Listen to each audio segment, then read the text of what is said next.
Hello guys, what's up? In today's video, I'll show you how you can easily get rid of the I'm not robot whenever you're trying to access any website, especially if you're trying to search anything on your browser.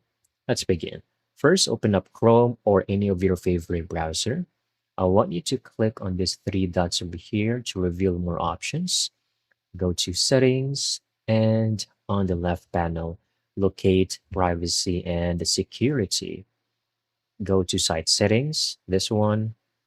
Scroll down until you see Content. All right, Content section, click on Additional Content Settings.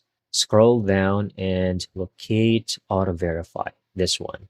Click on it. As you can see, it is disabled. Just simply click on this to enable this feature. And it says sites you visit can verify that you are a real human or a person and not a bot. All right. So go ahead, enable this and all of those security checks from time to time. Whenever you're trying to open up any website or look up anything on Google, it should no longer appear. That's it. That's how you can easily get this done. Thank you so much for watching. I hope you found this video very helpful.